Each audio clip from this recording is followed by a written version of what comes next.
আজ কিছু কথা না বললেই আমি পারছি না। এত খারাপ লাগছে যে আমরা আর কখনো স্কুলে যেতে পারবো না, আমাদের স্কুল জীবনটা শেষ।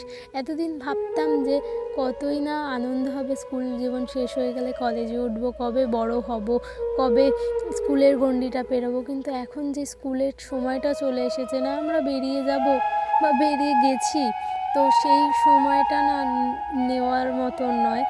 হ্যাঁ, সামনে পরীক্ষা, একটা টেনশন যে পরীক্ষায় কেমন হবে, কি হবে, এই টেনশনটা তো সবার মধ্যেই থেকে থাকে। কিন্তু আর একটা যে খারাপ লাগা, যেটা হচ্ছে গিয়ে স্কুল জীবন আমাদের শেষ। এই জিনিসটা যারা পেরিয়ে গেছে তারা জানে কতটা খারাপ লাগে, আর যারা এখন পেরোচ্ছে তারা তো আরোই জানে।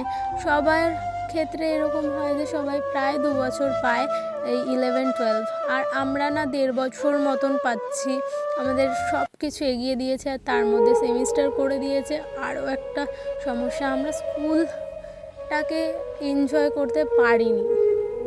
আর সবথেকে বড় কথা, আগে যে স্কুলে আমি পড়তাম সেই স্কুলের কথা আমি কিছু বলবো না, কারণ সেই স্কুলে মায়া আমার কোনো দিনই তৈরি হয়নি। কিন্তু এখন আমি যে স্কুলে পড়ি আমি প্রাউড ফিল করি নিজেকে। যেদিন থেকে আমি ওই স্কুলে ঢুকেছি সেই দিন থেকে স্কুলের এক একজন টিচার এত ভালো। যদি ভগবানের পরে মা বাবার জায়গা দিতে হয়, কিন্তু তারপরে যদি কারোর জায়গা দেওয়ার মতন হয় না, তাহলে আমি সেই টিচারদের জায়গায় দিতে চাই। সেই টিচাররা অতুলনীয়।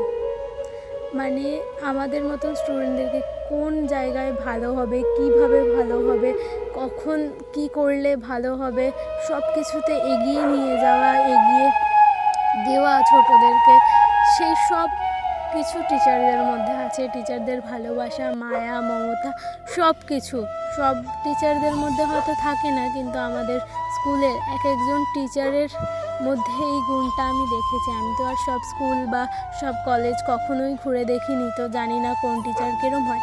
বাট আমি এই স্কুলে যাওয়ার পর থেকে নিজেকে অনেক প্রাউড ফিল করি যে আমি এত সুন্দর একটা স্কুলে ভর্তি হতে পেরেছি, বা আমি থাকতে পেরেছি এই 2 বছরকে।